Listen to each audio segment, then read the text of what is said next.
ವೀಕ್ಷಕರೇ, ಸನ್ಮಾರ್ಗ ನ್ಯೂಸ್ಗೆ ಸ್ವಾಗತ. ಇವತ್ತಿನ ವಿಶೇಷ ಕಾರ್ಯಕ್ರಮ ರಂಜಾನ್ ಕ್ವೆಶ್ಚನ್ ಟೈಮ್. ಇವತ್ತಿನ ಈ ವಿಶೇಷ ಕಾರ್ಯಕ್ರಮಕ್ಕೆ ಅತಿಥಿಯಾಗಿ ನಮ್ಮ ಜೊತೆ ಬರಕಾ ಇಂಟರ್ನ್ಯಾಷನಲ್ ಶಾಲೆಯ ಪ್ರಾಂಶುಪಾಲರಾದ BS ಶರ್ಫುದ್ದೀನ್ ರವರು ನಮ್ಮ ಜೊತೆಗಿದ್ದಾರೆ. ಇವರು ಬರಹಗಾರರು, ಭಾಷಣಗಾರರು ಹಾಗೂ ಅನೇಕ ಗ್ರಂಥಗಳನ್ನು ಇವರು ರಚಿಸಿದ್ದಾರೆ. ಇವರು ಈ ಕಾರ್ಯಕ್ರಮದಲ್ಲಿ ನಮ್ಮ ಜೊತೆ ಇದ್ದಾರೆ ಎಂಬುದು ನಮಗೆ ತುಂಬ ಖುಷಿಯ ವಿಷಯ. ಇವರಿಗೆ ನಾನು ಈ ಕಾರ್ಯಕ್ರಮಕ್ಕೆ ಸನ್ಮಾರ್ಗ ವತಿಯಿಂದ ಸ್ವಾಗತಿಸ್ತಿದ್ದೇನೆ. ಸರ್, ನಿಮಗೆ ಈ ಕಾರ್ಯಕ್ರಮಕ್ಕೆ ಸ್ವಾಗತ ಸರ್. ತುಂಬ ಧನ್ಯವಾದಗಳು ಬಬಿತಾ ಅವರೇ. ರಂಜಾನ್ ಕ್ವೆಶ್ಚನ್ ಟೈಮ್ ಕಾರ್ಯಕ್ರಮದ ಪ್ರಾಯೋಜಕರು Gadiyar group, Sihat canning co Goa, Taj cycles Mangalore, rim dates Mangalore, design plus Mangalore. ಸಮಯ ಎನ್ನುವುದು ತುಂಬ ಅಮೂಲ್ಯವಾದದ್ದು. ಒಂದು ಸಲ ಈ ಸಮಯ ಕಳೆದು ಹೋದರೆ ಅದು ಮತ್ತೆ ಮರುಪಡೆಯಲು ತುಂಬ ಕಷ್ಟ. ಸಮಯ ಹೋಗ್ತಾ ಇರ್ತದೆ, ಸಮಯ ಜೊತೆ ನಾವು ಹೋಗ್ತಾ ಇರಬೇಕು. ಸಮಯ ಯಾವತ್ತೂ ನಮಗೋಸ್ಕರ ಕಾಯ್ತಾ ಇರುವುದಿಲ್ಲ. ಹಾಗಾದರೆ ಇದನ್ನು ನಾವು ವ್ಯರ್ಥ ಮಾಡಬಾರ್ದು. ಹಾಗಾದರೆ ಇದನ್ನು ಯಾವ ರೀತಿಯಲ್ಲಿ ಪರಿಣಾಮಕಾರಿಯಾಗಿ ಬಳಸ್ಬೋದು ಎಂಬುದನ್ನು ಈ ನಮ್ಮ ಇಸ್ಲಾಂನವರಲ್ಲಿ ಯಾವ ರೀತಿ ಮಾರ್ಗದರ್ಶನ ನೀಡ್ತಾರೆ ಎಂಬುದನ್ನು ನೋಡೋಣ. ಸರ್, ನಿಮಗೆ ಒಂದು ಕ್ವೆಶ್ಚನ್. ಸಮಯ ನಿರ್ವಹಣೆ ಅಂದರೆ ಏನು ಸರ್? ಸಮಯ ನಿರ್ವಹಣೆ ಎಂಬುದು ಬಹಳ ಮುಖ್ಯವಾದಂಥ ಒಂದು ವಿಷಯ. ಎಲ್ಲರಿಗೂ ಇರುವುದು 24 ಗಂಟೆ. ಅದು ನಾನಾಗಿರ್ಬೋದು, ನೀವಾಗಿರ್ಬೋದು, ಇನ್ನೊಬ್ಬರಾಗಿರ್ಬೋದು. ಮತ್ತು ಎಲ್ಲರಿಗೂ ಕೂಡ ಕೆಲವು ಕೆಲಸಗಳನ್ನು ಅವರೇ ಮಾಡಬೇಕಾಗ್ತದೆ.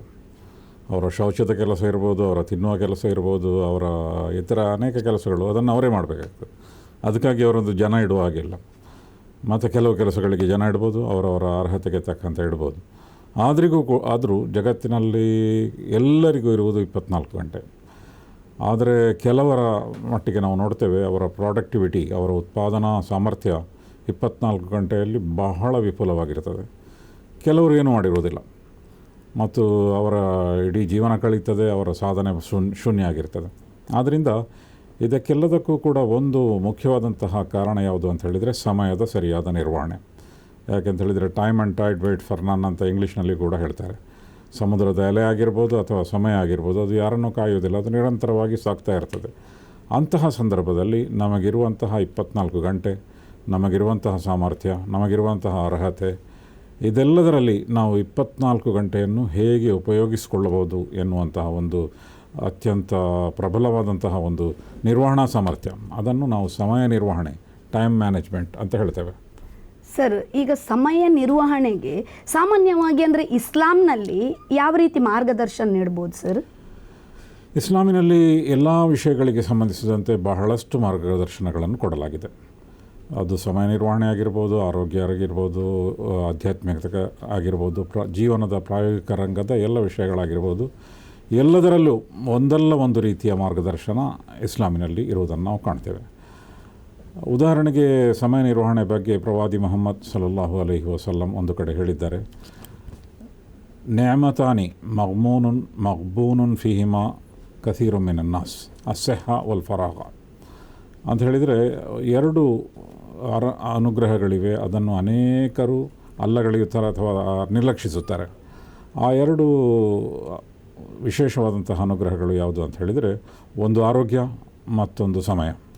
ಇದನ್ನು ಸಾಧಾರಣವಾಗಿ ಜನರು ನಿರ್ಲಕ್ಷ್ಯ ಮಾಡುವುದಕ್ಕೆ. ಆದ್ದರಿಂದ ಇದೆರಡನ್ನು ನೀವು ನಿರ್ಲಕ್ಷ್ಯ ಮಾಡಬೇಡಿ. ನನಗೆ ನನ್ನ ಶಾಲಾ ಜೀವನದ ಅನುಭವದಲ್ಲಿ ನಮ್ಮಲ್ಲಿ ಒಬ್ಬ ವಿದ್ಯಾರ್ಥಿ ಇದ್ದಾನೆ, ಅವನಿಗೆ ಕಣ್ಣು ಕಾಣೋದಿಲ್ಲ, ಅವನು 100% ಅಂಧ. ಅವನ ಬಿಸ್ನೆಸ್ ಸ್ಟಡೀಸ್ನ ಆನ್ಸರ್ ಪೇಪರ್ ನನ್ನ ಬಳಿ ಕೂಡ ಬರ್ತದೆ, ನಾನು ಕೂಡ ಅದರ ಕರೆಕ್ಷನ್ ಮಾಡ್ತೇನೆ. ಕಣ್ಣು ಕಾಣಲಿಲ್ಲದಿದ್ದರೂ ಅವನಿಗೆ ಎಕ್ಸಾಮ್ ಇದೆ, ಅವನು ಬೇರೆಯವರು ಬರೀತಾರೆ, ಅವನಿಗೆ ಆದರೂ ಅವನಿಗೆ 100% ಅಂಕ ಯಾವಾಗಲೂ ಸಿಗ್ತದೆ. ಆವಾಗ ನನಗೆ ಕೆಲವೊಮ್ಮೆ ಎಲ್ಲ ಅನೇಕ ಪತ್ರಿಕೆ ಅಲ್ಲಿ ಆನ್ಸರ್ ಪೇಪರ್ ಇದೆ, ಅದರಲ್ಲಿ ವಿಶೇಷವಾಗಿ ಇವನ ಆನ್ಸರ್ ಪೇಪರ್ ನೋಡಿದಾಗಲ ನಂತರ ನಾನು ಹೆಸರು ನೋಡ್ತೇನೆ, ಇಷ್ಟು ಚೆನ್ನಾಗಿ ಯಾರು ಬರೆದಿದ್ದಾನೆ. ನೋಡುವಾಗ ಕಣ್ಣು ಕಾಣದಂಥ ಒಬ್ಬ ಬಾಲಕ.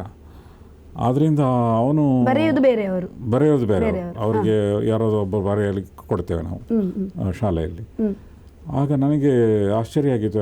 ಅಂತ ಹೇಳಿದರೆ, ನಾವು ಎಷ್ಟೋ ನಮಗಿರುವಂಥ ಅರ್ಹತೆ ಇದೆಯಲ್ಲ, ಕಣ್ಣಿದೆ, ಕಿವಿ ಇದೆ, ಮೂಗಿದೆ, ಕೈ ಇದೆ, ಕಾಲಿದೆ, ಅದನ್ನು ನಾವು ನಿರ್ಲಕ್ಷಿಸ್ತೇವೆ. ಆ ಕಾರಣದಿಂದ ನಾವು ಅದರ ಪೂರ್ಣ ಪ್ರಯೋಜನ ಪಡೆಯೋದಿಲ್ಲ. ಅದೇ ರೀತಿ ಸಮಯವನ್ನು ಕೂಡ ಪಾಪ ಆ ಬಾಲಕ ಕಣ್ಣಿಲ್ಲದಿದ್ದರೂ ಕೂಡ ಈಗಿನ ಕಾಲದಲ್ಲಿ ಇಂಟರ್ನೆಟ್ ಇತ್ಯಾದಿಗಳ ಮೂಲಕ ಕಣ್ಣಿಲ್ಲದೆಯೂ ಕೂಡ ಓದಲಿಕ್ಕೆ ಸಾಧ್ಯ ಇದೆ, ತಿಳಿಲಿಕ್ಕೆ ಸಾಧ್ಯ ಇದೆ, ಅಂತಹ ಆಕಾರಗಳೆಲ್ಲ ಬಂದಿದೆ. ಅದನ್ನು ಉಪಯೋಗಿಸಿ ಅವನು ಮಾಡ್ತಾನೆ. ಅದರಿಂದ ಅಷ್ಟು ಅವನು ಚೆನ್ನಾಗಿ ಕಲಿತಾನೆ ಅಂತ ಹೇಳಿದರೆ ನಿರ್ವಹಣೆ ಅದು ಬಹಳ ಮುಖ್ಯ. ಅವನು ಹೇಗೆ ಅದನ್ನು ನಿರ್ವಹಣೆ ಮಾಡಿದ್ದಾನೆ. ಆದ್ದರಿಂದ ನಮ್ಮಲ್ಲಿ ಎಲ್ಲವೂ ಕೂಡ ಇದೆ, ದೇವನು ಇದೆಲ್ಲವನ್ನು ಕೊಟ್ಟಿದ್ದಾನೆ. ಹಾಗಿರುವಾಗ ನಾವು ಅದರ ಪೂರ್ಣ ನಿರ್ವಹಣೆ ಮಾಡಬೇಕಾಗಿದೆ. ಪ್ರವಾದಿ ಮೊಹಮ್ಮದ್ ಸಲ್ಲಲ್ಲಾಹು ಅಲೈಹಿ ವಸಲ್ಲಂ ಈ ವಚನದಲ್ಲಿ ಹೇಳಿದ್ದು ಅದನ್ನೇ. ಆರೋಗ್ಯ ಮತ್ತು ಸಮಯ ಎಂಬುದು ಅದು ಎರಡು ದೊಡ್ಡ ಅನುಗ್ರಹಗಳು.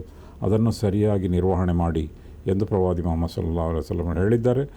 ಮತ್ತು ಅದರ ಕೆಲವಾರು ವಿಷಯಗಳನ್ನು ನಮಗೆ ತಿಳಿಸಿಕೊಟ್ಟಿದ್ದಾರೆ ಕೂಡ. ಅಂದರೆ ಇದರ ಬಗ್ಗೆ ಅಂದರೆ ಪ್ರವಾದಿಯವರು ಯಾವ ರೀತಿಯಲ್ಲಿ ಹೇಳಿರ್ಬೋದು ಸರ್? ಅಂದರೆ ಸಮಯ ನಿರ್ವಹಣೆ ಬಗ್ಗೆ ಪ್ರವಾದಿ ಮೊಹಮ್ಮದ್ ಸಲ್ಲಲ್ಲಾಹು ಅಲೈಹಿ ವಸಲ್ಲಮರು ಕೂಡ ಅನೇಕ ವಿಷಯಗಳನ್ನು ಹೇಳಿದ್ದಾರೆ. ಉದಾಹರಣೆಗೆ ಅವರು ಹೇಳಿದಂಥ ಒಂದು ಮಾತು ಅಂತ ಹೇಳಿದರೆ, ಎಗ್ತನಿಮು ಖಮ್ಸನ್ ಕಬಲ ಖಮ್ಸೇನ್, ನೀವು 5 ವಿಷಯಗಳಿಗಿಂತ ಮೊದಲು ಪ್ರಾಮುಖ್ಯತೆ ಕೊಡಿ ಎಂದು ಅವರು ಹೇಳಿದ್ದಾರೆ.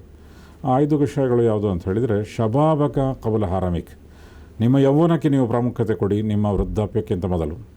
ಯೌವನದಲ್ಲಿ ಎಷ್ಟು ವೇಗವಾಗಿ ನೀವು ನಡೀತೀರೋ, ಯೌವನದಲ್ಲಿ ಎಷ್ಟು ವೇಗವಾಗಿ ನೀವು ಕೆಲಸ ಮಾಡ್ತೀರೋ, ಯೌವನದಲ್ಲಿ ಎಷ್ಟು ವೇಗವಾಗಿ ಉತ್ತರ ಕೊಡ್ತೀರೋ ಅಷ್ಟು ನಿಮಗೆ ವೃದ್ಧಾಪ್ಯದಲ್ಲಿ ಸಾಧ್ಯ ಇಲ್ಲ. ಆದ್ದರಿಂದ ಯೌವನದಲ್ಲಿ ನೀವು ಹೆಚ್ಚನ್ನು ಗಳಿಸ್ಬೋದು, ಹೆಚ್ಚನ್ನು ಮಾಡ್ಬೋದು, ಅದಕ್ಕೆ ಪ್ರಾಮುಖ್ಯತೆಯನ್ನು ಕೊಡಿ.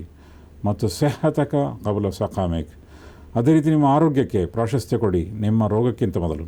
ಒಬ್ಬನಿಗೆ ರೋಗ ಬಂದರೆ, ಉದಾಹರಣೆಗೆ ಕಾಲು ನೋವಾಯಿತು, ಮಂಡಿ ನೋವಾಯಿತು, ಏನಾದರೂ ಒಂದು ನೋವಾದರೆ ದಿವಸಕ್ಕೆ 1 ಗಂಟೆ ಫಿಸಿಯೋಥೆರಪಿಗೆ ಹೋಗಿ ಅಂತ ಹೇಳಿದರೆ 1 ಗಂಟೆ ಹೋಯ್ತು ಅಲ್ಲಿ. ಅದೇ ರೀತಿಯಲ್ಲಿ ನಿಮ್ಮ ವೇಗ ಕಡಿಮೆ ಆಗ್ತದೆ, ಅಲ್ಲಿ ನಿಮ್ಮ ಸಮಯ ಹೋಗ್ತದೆ.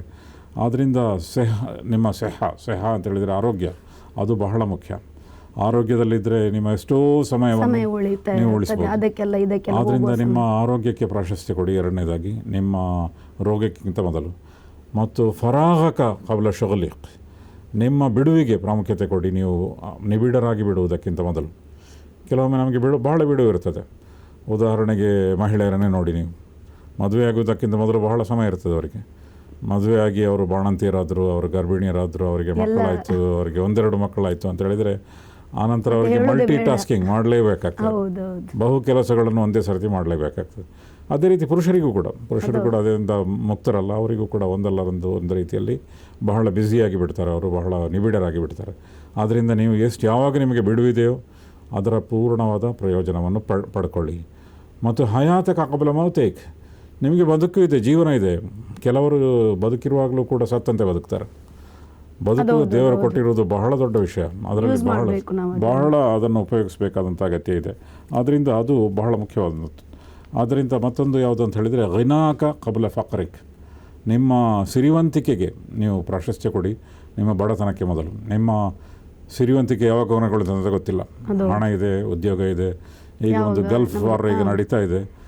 ಅದರಿಂದ ಎಷ್ಟು ಮಂದಿ ಉದ್ಯೋಗ ಕಳೆದುಕೊಂಡಿದ್ದಾರೆ, ಎಷ್ಟು ಮಂದಿಯ ತಿಂಗಳಿನ ಸಂಬಳ ಸಿಗ್ತಾ ಇಲ್ಲ. ಅದರ ಪರಿಣಾಮ ಕೇವಲ ಗಲ್ಫ್ ರಾಷ್ಟ್ರಕ್ಕೆ ಮಾತ್ರ ಆಗಿಲ್ಲ, ಇಡೀ ವಿಶ್ವದಲ್ಲಿ ಒಂದೊಂದು ಕಡೆ. ನಮ್ಮ ಗುಜರಾತ್ನಲ್ಲಿ ಒಂದು ದೊಡ್ಡ ಟೈಲ್ ಫ್ಯಾಕ್ಟ್ರಿ ಅದು ಸಂಪೂರ್ಣವಾಗಿ ಬಂದಾಗಿದೆ ಎಂದು ಹೇಳ್ತಾರೆ. ಅದರ ಪರಿಣಾಮ, ಅಡ್ಡ ಪರಿಣಾಮಗಳು. ಮತ್ತು ಈ ಫ್ರೈಟ್ ರೇಟ್ ಆಫ್ ನಿಮ್ಮ ಹಡಗಿನ ಅದು 4 ಪಟ್ಟು ಹೆಚ್ಚಾಗಿದೆ, ಹಡಗಿನ ಬಾಡಿಗೆ. ಆದ್ದರಿಂದ ಒಂದೊಂದು ಸಾಧನೆ ಇಂಪೋರ್ಟ್ ಎಕ್ಸ್ಪೋರ್ಟ್ ಮಾಡುವ ಇಡೀ ವಿಶ್ವದಲ್ಲಿ ಆಗ್ತದೆ. ಆದ್ದರಿಂದ ಯಾವಾಗ ಏನು ಪರಿಣಾಮ ಆಗ್ತದೆ ಅಂತ ಗೊತ್ತಿಲ್ಲ. ಆದ್ದರಿಂದ ನಮ್ಮಲ್ಲಿ ಸಿರಿವಂತಿಕೆ ಇದೆ ಎಂದಾದರೆ ಅದನ್ನು ಸರಿಯಾಗಿ ಉಪಯೋಗಿಸ್ಕೊಳ್ಳಿ. ಈ ಮೂಲಕ ಇದೆಲ್ಲವೂ ಕೂಡ ಸಮಯ ನಿರ್ವಹಣೆಗೆ ಸಂಬಂಧಿಸಿದಂತು. ನಮ್ಮ ಜೀವನ ಆಗಿರಲಿ, ನಮ್ಮ ಆರೋಗ್ಯ ಆಗಿರಲಿ, ನಮ್ಮ ಸಮಯ ಆಗಿರಲಿ, ನಮ್ಮ ಬಿಡುವಾಗಿರಲಿ, ನಮ್ಮ ಸಿರಿವಂತಿಕೆ ಆಗಿರಲಿ, ಇದೆಲ್ಲವೂ ಕೂಡ ಸಮಯದೊಂದಿಗೆ ಹೊಂದಿಕೊಂಡಿರುವಂಥದ್ದು. ಆದ್ದರಿಂದ ಪ್ರವಾದಿ ಮೊಹಮ್ಮದ್ ಸಲ್ಲಲ್ಲಾಹು ಅಲೈಹಿ ವಸಲ್ಲಮರು ಈ ಬಗ್ಗೆ ಈ ಮಾತನ್ನು ಹೇಳಿದ್ದಾರೆ. ಇನ್ನೊಂದು ಅವರು ಹೇಳಿರುವಂಥ ಮಾತು ಅಂತ ಹೇಳಿದರೆ, ಫಿಲ್ ಬುಕೂರಿ ಬಾರಕ ಅಂತ ಹೇಳಿದರೆ, ಪ್ರಭಾತದಲ್ಲಿ ನಿಮಗೆ ಸಮೃದ್ಧಿ ಇದೆ. ಅದರಿಂದ ಯಾವ ಕೆಲಸವನ್ನು ಮಾಡಬೇಕಾದರೂ ಕೂಡ ಅದರ ಬೇಗ ಶುರು ಮಾಡಿ, ಅದನ್ನು ಮಾಡಲಿಕ್ಕೆ ಮತ್ತು ಬೇಗ ಮಾಡಿ ಮುಗಿಸಲಿಕ್ಕೆ ಪ್ರಯತ್ನ ಮಾಡಿ. ಮತ್ತು ಬೆಳಿಗ್ಗೆ ಬೇಗ ಹೇಳುವಂಥ ಒಂದು ಪ್ರಯತ್ನ ಮಾಡಿ. ಕೆಲವರು ಅಂದರೆ ನಾಳೆ ಮಾಡೋದನ್ನು ಇವತ್ತು ಮಾಡಿ, ಮತ್ತೆ ಮಾಡೋದನ್ನು ಈಗ ಮಾಡಿ. ಅದು ಕೂಡ ನಮ್ಮ ಕನ್ನಡದಲ್ಲಿ ಕೊಡ್ತಾರೆ, ನಾಳೆ ಬರುವುದು ನಮಗಿಂದೇ ಬರಲಿ, ಎಂದು ಬರುವುದು ನಮಗೀಗಲೇ ಬರಲಿ, ಅದಕ್ಕೆ ಆರಂಜುವರು ಅದಕ್ಕೆ ಅಳುಕುವರು, ಕನ್ನಡದಲ್ಲಿ ಹೇಳುವಂಥದ್ದು. ಆದ್ದರಿಂದ ಪ್ರವಾದಿ ಮೊಹಮ್ಮದರು ಏನು ಹೇಳಿದರು ಅಂತ ಹೇಳಿದರೆ, ಅದರ ಜೊತೆಗೆ ಇನ್ನೊಂದು ಬಹಳ ಮುಖ್ಯವಾದಂಥ ವಿಚಾರ ಅಂತ ಹೇಳಿದರೆ, ಬೆಳಿಗ್ಗೆ ಹೇಳೋದು. ನಮಗೆ ನಮ್ಮ ಜೀವನದ ಶೈಲಿಯೇ ಹಾಗೆ ಮಾಡಲಾಗಿದೆ. ಯಾಕೆಂತ ಹೇಳಿದರೆ, ನಮ್ಮ ಬೆಳಿಗ್ಗಿನ ನಮಾಜ್ ಇದೆಯಲ್ಲ, ಪ್ರಭಾತದ ನಮಾಜ್, ಅದು ಮಸೀದಿಗೆ ಹೋಗಿ ಮಾಡಬೇಕು ಅಂತ ಬಹಳ ತಾಕೀದಿದೆ. ಮಸೀದಿಗೆ ಹೋಗಿ ಮಾಡಬೇಕಾದ್ರೆ ಜನರು ಇನ್ನೂ ಬೆಳಕು ಹರಿಯದಂತಹ ಸಂದರ್ಭದಲ್ಲಿ, ಅದು ಬೆಳಗ್ಗೆ ಬೆಳಕು ಎಷ್ಟು ಹರಿಯದಂತಹ ಗಂಟೆಗೆ ಸಂದರ್ಭದಲ್ಲಿ ಕತ್ತಲೆಯಲ್ಲೇ ಏಳಬೇಕಾಗ್ತದೆ. ಮತ್ತು ಆ ಸಮಯ ಅದು ಈಗ ಉದಾಹರಣೆಗೆ 5:35 ಈಗಿನ ಬೆಳಗಿನ ನಮಾಜ್ ಆಗ್ತದೆ. 5:30 ನಾವು ನಮ್ಮ ಊಟ ಮಾಡುವುದನ್ನು ನಿಲ್ಲಿಸ್ತೇವೆ 5:15 ಗಂಟೆಗೆ. ಅದಕ್ಕೆ ಆ ಸಮಯದಲ್ಲಿ ಮಸೀದಿಗೆ ಹೋಗಿ ನಮಾಜ್ ಮಾಡಬೇಕು. ಆದ್ದರಿಂದ ಅದನ್ನು ನಿತ್ಯದ ಅಭ್ಯಾಸವನ್ನಾಗಿ ಮಾಡಿಕೊಂಡ್ರೆ ಖಂಡಿತವಾಗಿಯೂ ಕೂಡ ಅದು ಕೂಡ ಕಷ್ಟಕರ ಅಂತ ಅನಿಸುವುದಿಲ್ಲ ಯಾರಿಗೆ ಸರ್. ದಿನನಿತ್ಯದ್ದು ಮಾಡ್ತಾ ಹೋದ್ರೆ ಅದು ಕಷ್ಟ ಅಂತ ಬೆಳಗ್ಗೆ ಅದಕ್ಕಾಗಿ ಪ್ಲಾನಿಂಗ್ ಮಾಡಬೇಕಾಗ್ತದೆ, ಬೇಗ ಮಲಗಬೇಕಾಗ್ತದೆ, ಬೇಗ ಅಲ್ಲಿ ಹೇಳಬೇಕಾಗ್ತದೆ. ಕೂಡ ಸಮಯ ತುಂಬಾ ಬಹಳ ಇಂಪಾರ್ಟೆಂಟ್ ಮುಖ್ಯ ಅದು. ಆಗಿರ್ತದೆ. ಯಾಕಂತ ಹೇಳಿದ್ರೆ ಸಮಯದ ನಿರ್ವಹಣೆ ಬಹಳ ಮುಖ್ಯ. ಅದಕ್ಕಾಗಿ ಅದನ್ನು ಮಾಡಿರೋದು. ಹೌದು. ಇಸ್ಲಾಮಿನಲ್ಲಿ ನೀವು ನೋಡೋದಾದರೆ ಸಮಯ ಇಲ್ಲದ ಯಾವುದೇ ವಿಷಯ ಇಲ್ಲ. ಸಮಯದ ನಿಗದಿತವಾದಂತಹ ಸಮಯ, ಉದಾಹರಣೆಗೆ ನಾವು 5 ಹೊತ್ತು ನಮಾಜ್ ಮಾಡ್ತೇವೆ, ಅದಕ್ಕೆ ನಿಗದಿತವಾದಂತಹ ಸಮಯ ಇದೆ.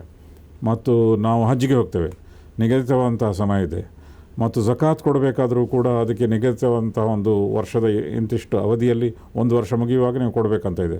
ಮತ್ತು ಅದೇ ರೀತಿಯಲ್ಲಿ ಪ್ರತಿಯೊಂದಕ್ಕೂ ಕೂಡ ಸಮಯದ ಒಂದು ನಿಗದಿ ಮಾಡಲಾಗಿದೆ. ಅದು ಆ ಮೂಲಕ ಇಡೀ ಜೀವನದಲ್ಲಿ ಸಮಯ ಎಂಬುದು ನಾವು ಸದಾ ನಿರ್ವಹಣೆ ಮಾಡ್ತಾ ಇರಬೇಕು. ಆ ಮೂಲಕ ನಮ್ಮ ಉತ್ಪಾದಕತೆ ಹೆಚ್ಚಾಗಬೇಕು ಎಂಬುದು ಒಂದು ಇಸ್ಲಾಮಿನ ನಿಯಮ. ಸರ್, ಈಗ ರಂಜಾನ್ ಸಮಯ ನಿರ್ವಹಣೆಯನ್ನು ನಿಮಗೆ ಯಾವ ರೀತಿ ಕಲಿಸಿಕೊಡ್ತದೆ ಸರ್?